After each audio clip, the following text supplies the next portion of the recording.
I've got San Fran winning, but I do think Seattle covers the 10-point spread. Yeah, you think so? Yeah. I think Seattle's actually going to keep it's a divisional opponent. They're very familiar with one another. And I think that the Seattle Seahawks are going to come up with some sort of game plan. You've got Pete Carroll, who is a great coach, and you've got a team that's playing very solid. They're not playing great, but they're playing solid going into the playoffs. I like the momentum that the Seattle Seahawks carried going into the last couple of weeks of the regular season. I think they hold within a 10-point frame of the San Francisco 49ers, but San Fran's they're rolling on all cylinders. It would be idiotic not to pick them. Yeah, they bringing McCaffrey in really, really ignited that offense, and I think Elijah Mitchell is supposed to be back, or at least practicing. And so to have a 1-2 punch back, because they only played on the same field for a couple of weeks, but that was when their offense was really, really hot. It was really exciting to see. And, I don't think the Seahawks have quite enough defense to slow that train down. Yeah, and do you think that McCaffrey try? So I was talking to Paul outside the studio whenever we were coming in. Their show was ending. He claimed that the McCaffrey trade, if this ends up being a Super Bowl run within the next year or two for the San Francisco 49ers, and if McCaffrey is a big part of that it would be the biggest and probably best trade in NFL history. Yeah. They didn't have to give up a first rounder for him. Right. I mean, that's it. You would have to argue with the Herschel Walker trade. That's the famous trade that everybody references to whenever it comes away with, just a steal. But yeah. It would be hard not to argue it if he is a catalyst in terms of creating a Super Bowl run with a third-string rookie quarterback. If the San Francisco 49ers can do it with Brock Purdy, with Christian McCaffrey and Deebo Samuel and that defense, and George Kittle, I mean, it would be a pretty great trade for them at the end of the day. Yeah, I mean, quarterback situation's the only reason why I would doubt the Niners after the first round, but I do think they take care of business against the Seahawks. And, he's been great. Brock Purdy. He's been absolutely fantastic for what you could expect from a Mr. Irrelevant. And Shanahan is using him perfectly. Yeah. It's about 15 to 20 throws a game, and he's putting him in a good situation to succeed, establishing the run game, short yardage stuff, and then takes a couple shots down the field and then just get the ball to your playmakers. Get it to Ayuk, give it to Samuel, and give it to Kittle, and let them do the work. Yeah. Yeah, I don't think this is their year for a Super Bowl, but I am pretty intrigued by this Niners squad. I'll move on to the next game. We have the Chargers traveling to Jacksonville. Who thought that Jacksonville would be in the playoffs? Hosting a playoff game. They won their division, outright champs of the AFC South. Now, saying that you're outright champs of the AFC South, is that a huge compliment? Maybe not the biggest compliment, but it's a bigger compliment than the NFC South. I would say this is one of the more intriguing and overlooked playoff games that we have this year. It's Trevor Lawrence, the number one overall pick, the next Peyton Manning, coming out of Clemson, a national champion.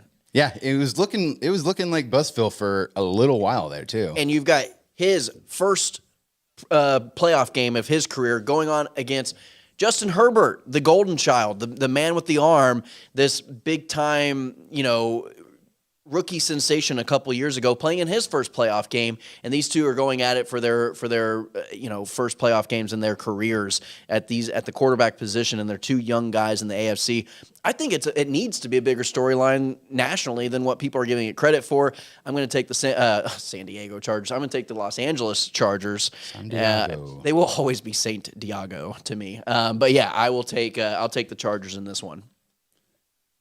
Yeah. It's definitely the safer pick, just because the Chargers have a couple more weapons. I think Mike Williams, his injury status is a little iffy right now. But isn't the Chargers' injury status just as a team? Yeah, it was just interesting. Brandon Staley throwing all of his. The Chargers were playing for absolutely nothing last week, and he should have pulled his starters at second half, regardless of the outcome of the game. Mm-hmm. Just because they are injury prone, they have been for a while, and to have guys who are very good but have glass bones out there late in a game like that, I'm not a head coach, but I didn't view that as all that incredibly smart. But I picked the Jaguars because they've won 6 of their last 7. This was a team that was 2-6 at one point. They're peaking at the right time for themselves, and this. Joey Bosa, his status, currently unclear. I think that Travis Etienne can, have a nice game on the ground, make it very, very balanced. Trevor Lawrence will be able to pull up and find Zay Jones or Evan Ingram, because I'm sure Derwin James will, be hawking a little bit on Christian Kirk. But either way, this Jaguars team, they have weapons. Low key, they have weapons, and they have actually used them really well, and they have proven that you can win when Urban Meyer is not your head coach. Well, yeah, I think that's a big part of it. I think come playoff time, I do tend to get a little biased towards the team with the stars. You get a guy like Khalil Mack. He's been there. He's done that. He knows how to play in these types of games, and he's going to dominate. He has the potential to just take over a game. You have a guy like Derwin James who can take over. You've got a guy like a Justin Herbert, and these are the guys that need to play their best game. Now, Justin Herbert's never been in this type of situation, but if he wants to be mentioned in the likes of a Josh Allen or a Patrick Mahomes, which some people like to compare his talent to. Hey, the Jags have a Josh Allen too, by the way. You're not wrong. I mean, Trevor Lawrence should live up to the hype of being the next Peyton Manning, right? Yeah. And so I think this is going to be a fascinating game. I really do. I think which team's stars are going to come out and play better. I just feel like that's going to be the Chargers. Yeah, I think the Jags are one offensive lineman or two away from being a very, very good offense. They probably need some secondary help as well. But, hey, the NFL draft is right around the corner. Yep. And I don't necessarily have that much confidence in them after round one. You never know who they'll draw because they're the 4 seed. They could get lucky in round two, depending on how it all shakes out. But those are our Saturday games, correct? Those last two, yes. Those were both Saturday games. Yep. Yeah, would you rather? I mean, we talked about it a little before the show. Would you rather your team play on Saturday or Monday? Like, when would you like to watch your team play in round one of the NFL playoff weekend? I think I'd like it to be the first Sunday game. What's that, like a noon game? It's a noon Sunday kickoff game. I think they do 3 games now since they've extended the playoffs. They used to just do 2 Saturday, 2 Sunday. Used to be the playoffs format. Now it's 2 Saturday, 3 Sunday, 1 Monday. But I think I'd rather have like the noon Sunday game. Not a lot of eyes on you. People are just kind of tuning in. They're just kind of, there's not a lot of hype going into that game. But the Dallas Cowboys, they always have to get a primetime game, and the whole country has to watch them. Yeah, in the case of the Cowboys, I mean, you got to make it easy for Stephen A. Smith to watch because you can't let it be too much effort. He's got a cowboy hat behind his chair and a cigar in his pocket, and he's just gonna have to find the right time to smoke it, and it's usually the moment the Cowboys lose any game ever. Yep. Next game on the schedule, we got the Dolphins going to Buffalo, 13.5-point underdogs. Yep. As we both predicted last week, the Dolphins grabbed that final spot in the playoffs. They deserved it, but no Tua. I'll go ahead and make my pick because I don't think it's really that conversation worthy. It's pretty lopsided. Yep. I'm going with the Bills. No Tua. I'd be picking the Bills even if they did have to. Okay, I was going to ask. Yeah, I think they've got Skylar Thompson. That's the quarterback. Is that correct? The rookie. I think it's a rookie quarterback starting for the Miami Dolphins, and it's going to be the Buffalo Bills that are going to win this game. And I'm not sure if Tua would have made that big of a difference. I do like the divisional matchup. I feel like that at least lends Miami an opportunity. It's the Bills team that lost to the Jets at one point this year. Yeah. And so I do think that lends an opportunity for the Miami Dolphins with Tua. Yeah. The fact that you've got an unknown rookie quarterback starting his first NFL game against the Buffalo Bills in Buffalo. I think he started He started a couple. He started because Teddy Bridgewater. Because Bridgewater was not ready at the beginning for Tua's first concussion. Yeah, I mean, I didn't know that they were contagious, but in that Dolphins quarterback room, they apparently they unfortunately are. But I think that's probably the easiest game you're going to pick this weekend. Anybody. And before we move on from the Bills, how about DeMar Hamlin coming on home? Hey, how about that? Not only from Cincinnati, but from the hospital in Buffalo.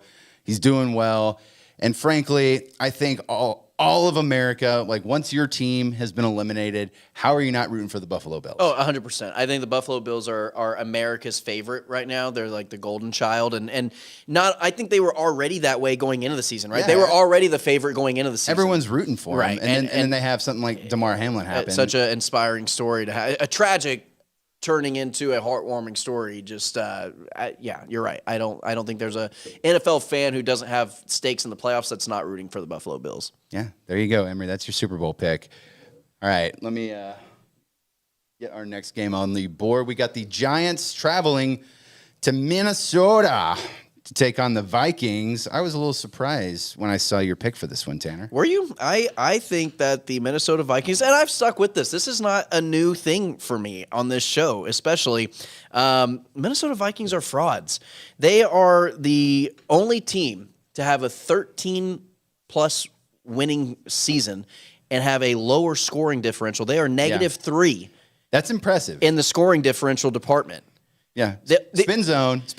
They know how to win close games. They know how to win close games. You're right. They know how to win close games if that's the way you want to look at it.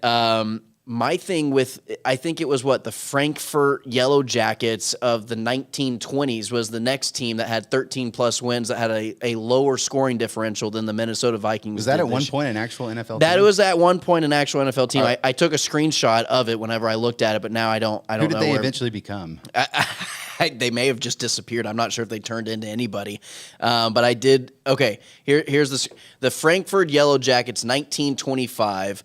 They were 13-7. A heck of a lot of games. It was probably before preseason. They probably counted preseason games. They had a point differential of +21, and the Minnesota Vikings were. The 2022 Minnesota Vikings, 13-4 with a -3 point differential. They have been outscored by opponents this year and have 13 wins on their record. They are frauds. Kirk Cousins also not playing at noon in this playoff. He's playing at 3:30 or whatever kickoff they have. Every playoff game qualifies as kind of a primetime event. But I am going with the New York Giants, and I think the New York Giants are going to play the Philadelphia Eagles in that first round. Or second round, I beg your pardon. Second round, yeah. I took the Vikings simply because they're a better team. I think Kirk Cousins, he's going to get one more opportunity to say his stupid catchphrase. You like that? You like that? You like that, Emory? Emory, do you like that? He's laughing, but he's not saying anything. Do you like it? It's so dumb. Yeah, of course.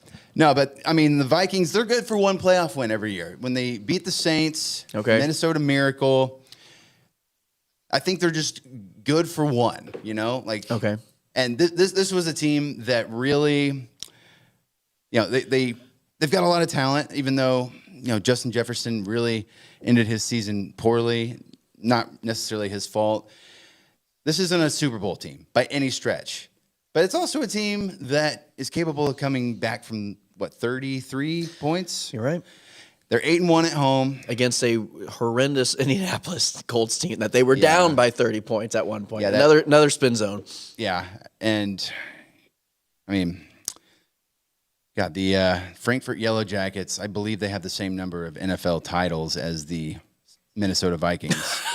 This is pre-Super Bowl. Yeah, there's a NFL championships is what they used to call them. So feel good about that. You're in good company there, Minnesota Vikings. But I think they're good for one playoff win, and I think they're going to beat the Giants this week. All right. I mean, do you think the way the Giants ended the Week 18 season? They had a big win in Week 17, and then they come back and they lose to the Philadelphia Eagles, but they weren't really playing anybody. They knew where they were going to end up being. They had to get that win over the Commanders. They have a little bit more momentum than they did maybe, 4 weeks ago? Perhaps, but at the same time, this is Daniel Jones' first appearance in the playoffs. Yeah. I don't think he's necessarily the guy who's going to overcome a better team to get a victory. And if you're a Giants fan, do you really want him to justify keeping him around? Yeah. I mean, it's a good question. I mean, I think he's Mitch Trubisky 2.0, and wow. And Trubisky did lead the Chicago Bears to the playoffs. He did. He did. People forget that. Athletically gifted, no doubt, but at the same time, there's it's kind of like Andy Bernard. There's just something there you don't want to look at. You don't want to hear from. Yeah. All right. This next game, NFL playoffs, round 1. It is and another divisional matchup. We got 3 divisional matchups. It's a little strange, but I guess with this new format, that's just how it goes sometimes. And but between the Bengals and the Ravens, we don't know. Lamar Jackson did not practice today, which is a Wednesday. So we're halfway through the preparation week, and he is not practicing. Hasn't played for the last 4 or 5 weeks, however long it's been. I think the Bengals take this one pretty easily. I think they win by a couple scores, maybe even 3 scores. Yeah, open and shut case. The Ravens did make Roquan Smith the the richest linebacker in NFL history today. I don't know if you saw that contract I did. announcement. So that'll be something exciting for their defense going forward. But at the same time, that does not have any ramifications on this game. I think it's pretty open and shut case, especially with Tyler Huntley taking the snaps for the Ravens. He's a very, very good backup, and he's very similar to your starter. It's a pretty rare thing to find, a capable backup who plays the exact same way that your starting quarterback does. I can't think off the top of my head of any examples of it in NFL history where you've got, they had Robert Griffin at one point, but I think Tyler Huntley has proven to be a little bit better than Robert Griffin was at that point in his career. But it's a smart move by the Ravens to do that. But that's enough about the team that we're not picking, because I think the Bengals, they've got way too much offensive firepower. Their defense is more than capable of stopping an offense that the Ravens have. And what team we're not talking about very similar? Like, we've talked about the San Francisco 49ers and the adversity that they've come through and the fact that they're playing some of their best football going into the postseason. The Cincinnati Bengals started off 0-2 this season. Yeah. They were 0-2. They finished 12-4. Or whatever it is. Well, yeah, 12. That's right, because they didn't finish the game against Buffalo. They finished the season 12-4. So they go 12-2 for their final 14 games of the season, with one cancellation thrown in there. Who's to say that this Cincinnati Bengals team is not the hottest team going into the playoffs? Yeah. It's a very no one's talking about them again, and they were just in the Super Bowl last year. No one's talking about them because they were also the team that that Damar Hamlin had the horrific injury against, and it's kind of an afterthought. Like, people are, when they talk about that situation, they're praising the Cincinnati hospital that he went to. They're the training staff that gave him CPR, which is all great and that it's very deserving, but at the same time. Yeah, you're right. The Bengals, they are a very, very good team. They were very capable of winning that game. They were leading that game. It was early in the first. I get it. But. Yeah, they were winning in that game, and this was a team that played in the Super Bowl last year. I think if it's not Cincy and Buffalo, I think that's the AFC Championship that we deserve. Ooh. Because we didn't get to see that entire game. That's a great call. That's a great call if that happens. Someone's got to get past the Chiefs. Playoff bracketing, it's got to work out, fall in that way. But it's very possible, and I think it's what we deserve to see. And did everybody hear what Joe Burrow said over the week? They said, "Oh yeah, is that not the most BDE?" For a lack of a better term, is that not the most ballsy thing you can say as this quarterback for the Cincinnati Bengals, is to say, you get asked the question, is the window closing for your team to make another AFC Championship appearance or Super Bowl appearance? He says, as long as I'm the quarterback of this team, the window's open. It's wide open. The window is his whole career. Is that not? But it's kind of accurate, though. That's one of the most baller things that a white guy has ever said. Dude, and the fact that he throws on a fur coat and wears the chains that he wears, yeah, he's kind of the most swagged out white quarterback of all time. Yeah. Emory, did you ever see I think it was a TikTok video, but the girl who had gotten her wisdom teeth yanked and she was still all drugged up. Yes. And she was just crying about. She was crying over Joey B. Crying over Joe Burrow. Like pretty much semi-sedated women are very, very upset about your well-being that you don't even know, even though you have a girlfriend.